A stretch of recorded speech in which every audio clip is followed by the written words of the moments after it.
রমজান মাসে আল্লাহ তাআলা শয়তান যারা আছে না, শয়তান জিন, শয়তানদেরকে আল্লাহ তাআলা শিকল বন্দি করে রাখেন। কি করে রাখেন?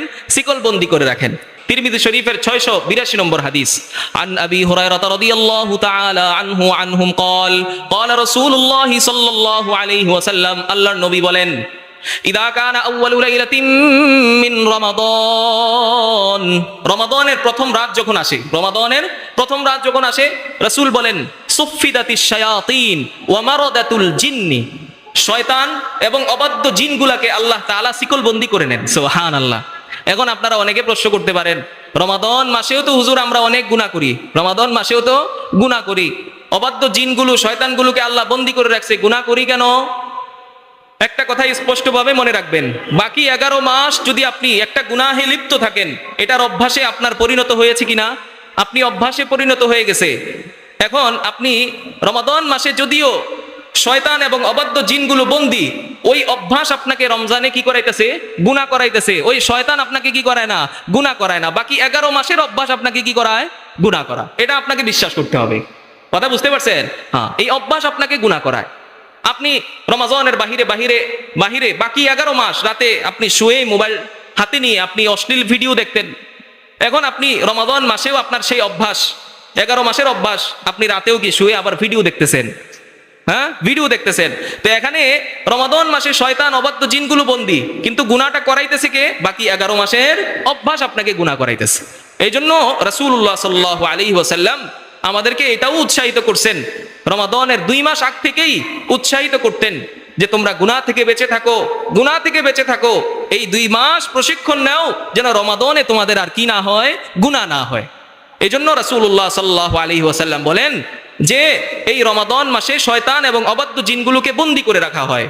অফুতিহাত আবওয়াবুল জান্নাতি ফালাম ইউগলাক মিনহা বাবুন, রমাদানের ওই প্রথম রাতেই আল্লাহ তাআলা জান্নাতের সমস্ত দরজাগুলো খুলে দেন, একটা দরজাও রমজানের শেষ পর্যন্ত বন্ধ করেন না।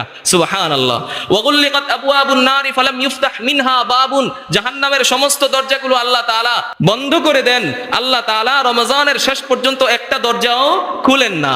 রাসূলুল্লাহ সাল্লাল্লাহু আলাইহি ওয়াসাল্লাম বলেন, আজীব কথা, ওয়ায়ুনাদি মুনাদিন, ওই প্রথম রাত থেকেই একজন ফেরেশতা ডাক দিয়ে বলতে থাকে, ইয়া বাগিয়াল খাইরি আকবিল, রমাজানের আগে যে ভালো কাজ করেছো, ইবাদত করেছো, গুনাহ করো নাই, ভালো অন্বেষণকারী, আকবিল, তুমি আরো বেশি অগ্রসর হয়ে যাও রমাদান মাসে। সুবহানাল্লাহ। ইবাদত বন্দেগী করে আরো বেশি অগ্রসর হয়ে যাও।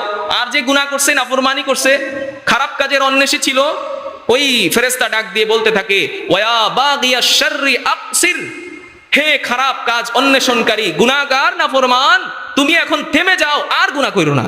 তুমি এখন কি করো? থেমে যাও, আর গুনাহ কইরো না। রাসূলুল্লাহ সাল্লাল্লাহু আলাইহি ওয়াসাল্লাম বলেন, ওয়ালিল্লাহি উতাকাউ মিনান নার ওয়া যালিকা কুল্লা লাইলাতিন, রমাদানের এই প্রথম রাত থেকেই আল্লাহ তাআলা অসংখ্য অগণিত মানুষকে আল্লাহ তাআলা জাহান্নাম থেকে মুক্তি দিয়ে জান্নাত দান করেন। সুবহানাল্লাহ। এবং ওয়া যালিকা কুল্লা লাইলা, আর এই যে জাহান্নাম থেকে মুক্তি দিয়ে জান্নাত দেওয়া, এটা আল্লাহ তাআলা প্রতিটা রমাদানের প্রতিটা রাতেই করতে থাকেন। সুবহানাল্লাহ। এই জন্য আমার ভাই, আমাদের আত্মীয় স্বজনদের অনেকেই কবরে চলে গেছে, অনেকের বাবা নাই, মা নাই, শ্বশুর শাশুড়ি, আত্মীয় স্বজনদের অনেকেই কবরে চলে গেছে। যেহেতু রাসূলের হাদিস শুনলাম, রমাদানের প্রতিটা রাতেই কি আল্লাহ তাআলা অসংখ্য অগণিত জাহান্নামীকে জান্নাত দান করেন। তাদের জন্য দোয়া করা, আল্লাহ আমার কোনো আত্মীয় যদি জাহান্নামী হয়ে যায়, আল্লাহ আপনি তাদেরকে জাহান্নাম থেকে মুক্ত করে রমাদানকে উসিলা বানিয়ে তাদেরকেও জান্নাতি বানায় দেন। দোয়া করবেন ইনশাআল্লাহ। আল্লাহ আমাদেরকে বেশি বেশি দোয়া করা, এইভাবে তাদের জন্য দোয়া করার তৌফিক দান করেন। সকলে বলেন আমিন।